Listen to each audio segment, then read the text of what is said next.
I see quite a mix going on here, but I do see a little clutch of kind of greyish cards, which tend to indicate a slightly more contemplative or quiet period time or inner thought. There is a degree of yellow coming through here as well, and we see quite a few cups all pulled in together. You have 1, 2, 3 major, 4 major arcana cards. You have 1, 2 court cards. So this reading is more about yourself and perhaps your inner perspectives, and possibly about the relationships in your life from your, again, perspective or dynamic. But anyhow, let's take a look at the very top far left-hand card, which is this one, which starts us off for the month. You start off at the beginning there with a little degree of sadness around relationships. This card can often stand for separation, divorce, or the falling of close personal relationships, the falling away of them. It can also be interacted with the contemplation of divorce, or 3 people involved somehow, so there might be a third person that comes into a relationship scenario that unbalances it. This doesn't always have to be just a romantic relationship, it can even be business relationships that can be affected. So that's the feeling that you're starting off with in the beginning of May. So there's a little bit of, turbulence or sadness around heartfelt connections. But if you move on to the very next card, we see the 6 of Wands. Now this card is known as the victory card or the triumph card. And it's very closely attached to that other one, so it almost feels as if possibly you're the one making these choices to move on from a relationship, or that somehow through this 3 of Swords turning up there is some victory that is acclaimed out of it. So whether or not you can manage to work out some personal crises that are involved, but you manage to save the situation and it is recalculated or it goes down another route, that's a possibility. So the victory card can also be connected to career, because it's the thought or creative ideas of our mind as well. So there is a feeling that any projects that you have been working on may have this triumphant feel about them, as if you have acclaimed some sort of accreditation, or you've come to the end of a project and there is success around it. There can be a little bit of a degree of arrogance involved in this, because sometimes we think of our successes and we feel really proud and happy, but we may forget to include all the people who could have been part of that success journey. So it just tells us to be aware and to also acknowledge others who may have played a role in our journey of where we've got and who we've become in our successes along the way.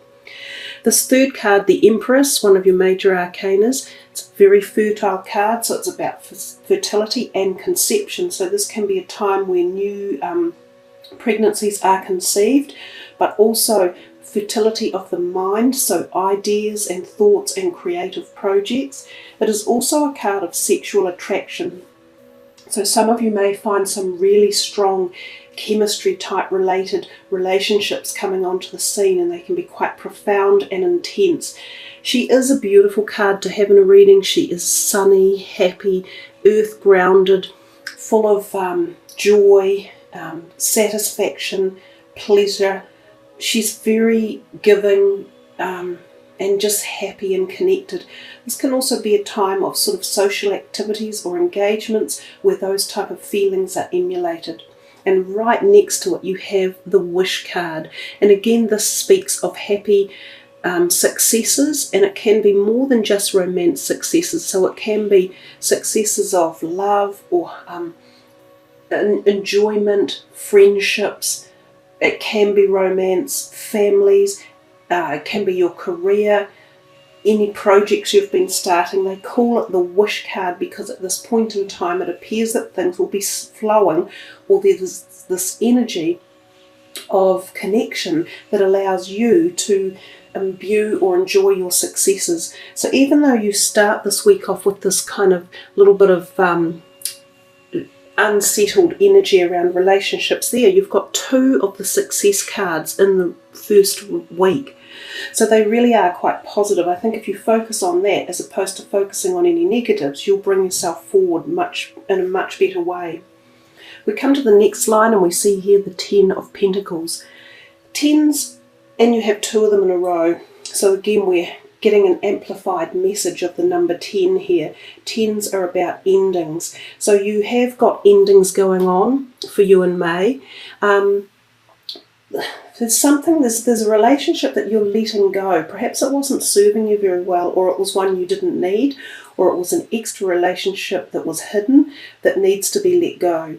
That 10 of Pentacles usually says this is the happy home, happy family and harmony, and it's next to this one as well. So your home life somehow feels more complete or safeguarded or happy. I think you work through something and you manage to bring balance back into home relationships at any point. Those 2 10s together exude a very similar feeling.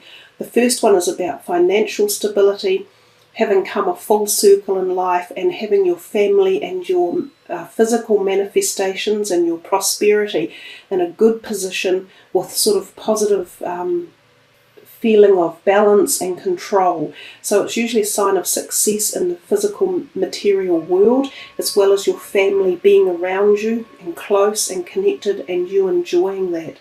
And this 10 is more about the emotional perspective of life and feeling that wonderful joy and harmony and love and just adoration and being complete with the people in your life.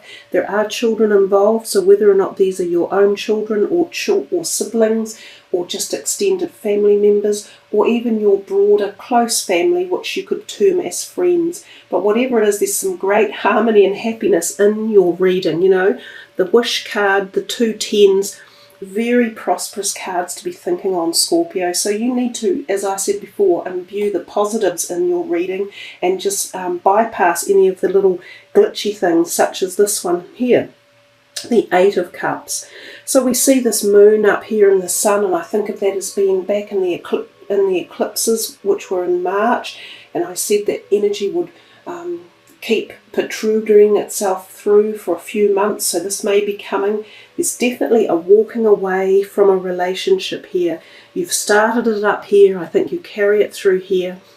It was an unbalanced relationship, so there wasn't a great degree of balance in it, and you are figuring out that it is better for you to move forward and leave it behind.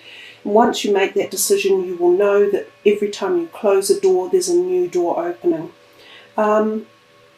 It could have been a hidden agenda type relationship, or one that you've kept under guard or not been, fully open about. Scorpios quite often like to have a little bit of secrecy in their life, so there could have been something along these lines.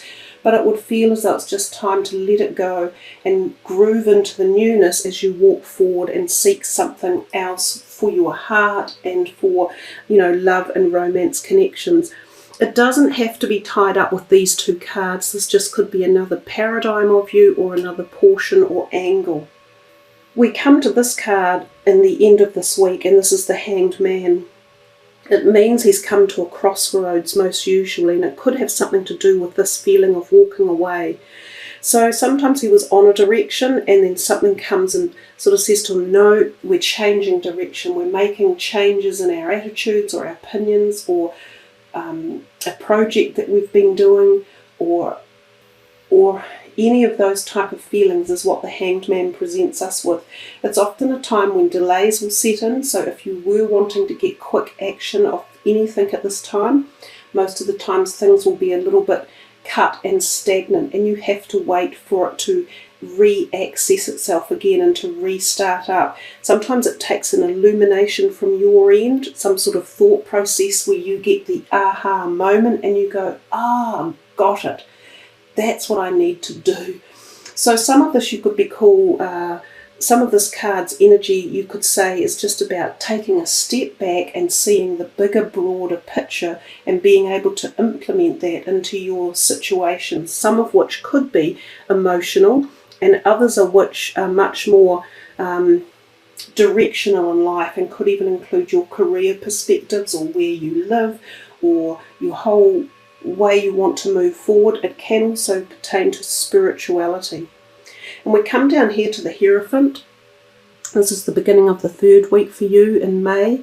The Hierophant, he has his hand up and he often says, stop. Whatever you're doing, stop. So you're getting 2 messages here, 2 major arcanas that really relate to each other about halting a project that you're doing, or halting a way you're behaving or acting or feeling. It's telling you to re-strategize and re-contemplate.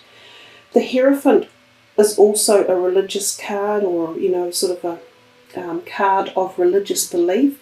So some of you may be addressing that in your own mind, or changing your belief systems, or altering something very deep within your own personal psyche or spirituality. The other thing about the Hierophant, he can suggest literal legal terms and laws, and when he turns up, it doesn't pay to be doing anything corrupt or underhand. It pays to keep your business dealings and your emotional dealings clean cut and above board. So that's the kind of messages that the Hierophant tells us when he's around. We come to the next card here, the 4 of Wands. You've got so much potential for some sort of really happy engagement in your relationships. I hope that you can really see it for the month, and that you work through any of these other little shifts or mergers that are going on, because this is another really happy, positive card. There are 2 more people again, symbolizing happiness and togetherness, and often it's the card of engagements or celebratory parties or events that you could be attending or hosting or being the main person or the center of. So again, it's got the creative feel for it, so it's quite often about newness and harmony in the home, and well-balanced homes and good foundations of relationships. It's just speaking to you over and over and over again with these possibilities.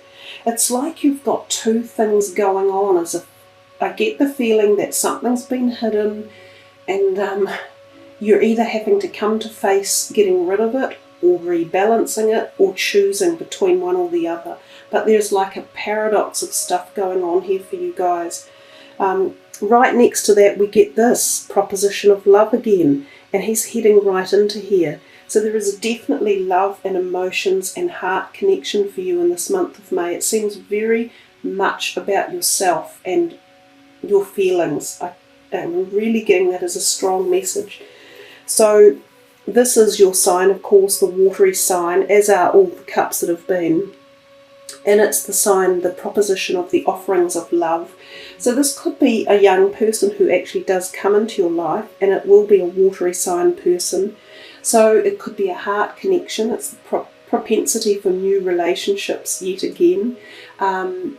If it's not a heart relationship or a romance, it's just the offering of something beautiful that connects at the heart. It could be a long-term friendship or partnership one way or another. It is a lovely card to get in the reading. You come here to the end of this week, which had the 2 major arcana cards in it, both of them quite stern and forceful. Judgment again, and it's right above the Hanged Man, is all about listening to your inner self and knowing whether you're going the right way in life and what decisions you are making. Do you need to make changes? Does something need to be altered? So it's about facing, I guess it's about facing the hidden agenda stuff, and about your future, and about the realities, and understanding that the path you're on is where you're going to end up in the future. So it's about looking at where you think your future will be, and is that really where you want to be, or does it need to be altered? It's that type of feeling going on. There's definitely something you've been hiding or keeping to yourself or secret that you need to address and either be open about, or you're letting it go, or you're making changes to the way that it's been handled. Let's have a look down here. We move more into sort of finances down there for that first part of the week.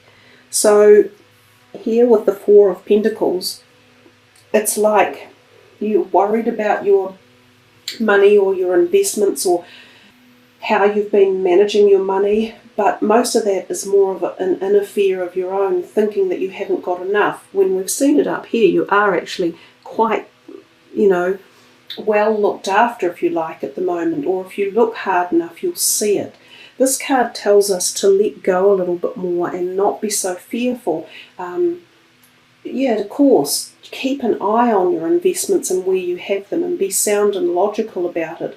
But don't be too closed off, because if we create fear around our anything, whatever you choose to create fear around, then you stop that flow from coming in, and you stop the growth and the prosperity.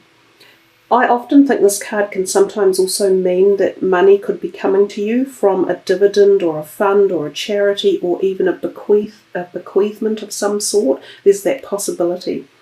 This card shows us this guy. He's been hard working, and he's thinking about or contemplating how he is investing his money. He is slowly but surely, with hard work, accruing funds. These two go quite nicely together. They're very much about thought perspective of your money. So again, the message is, don't be too worried or in fear. Use more positive means of growing your wealth and the feeling about your wealth. Know that when you accept money and material goods into your life, and that you allow the manifestation of that, then all sorts of positives will keep flowing in. It's the way the universe works. These two here, quite related as well. Even the clouds kind of merge together. He's a younger air sign energy type person, and he comes in with quite strong, gutsy, determined energy. It can be a verbal time. They love using their words, the air signs, and he's sort of heading in here towards your money or finances or career. So this could be someone that you work with or is around this type of realm of your life. And this one here, he's still also joining him. It feels as if there could be some sort of disagreement. It's definitely verbal communication of some sort. And this is quite often 3 people are involved, and someone is the outright winner, but then these 2 will possibly walk away, leaving it behind, going, nah, I've had enough of that. This is usually you in the reading, so you feel a degree of satisfaction, like, got you, stick that, I've won. You've got 2 of these types of energies, one up there and one here, and they're very, very similar with this feeling of, I'm right, stick it, take it or leave it. When you engage in these type of activities, you just need to think about the consequences, and always, is there a better way to handle it? Could I use better words, or could I choose a better moment to deliver what I'm thinking or feeling? So it seems to me that the last week of May, you end up either venting your opinions or your decision about something. You do generally win over with it, but just think twice about how you're going to do it. And regards your wealth down here, it's on your mind, so it's either career or your finances or your money that's on your mind in the beginning, but it's not negative stuff. It's actually quite positive. You just have to be a bit more open and a little less rigid and worried about it. So there we are, Scorpio. You have quite an interesting reading. It's up and down with so many great positive possibilities, and I think you should be focusing on them. We've got 1, 2, 3, 4, 5, 6 beautiful possibilities, at least, out of the deck, that if you focus on them and harness on them, you should be able to really nurture something strong and powerful and wonderful for the month of May.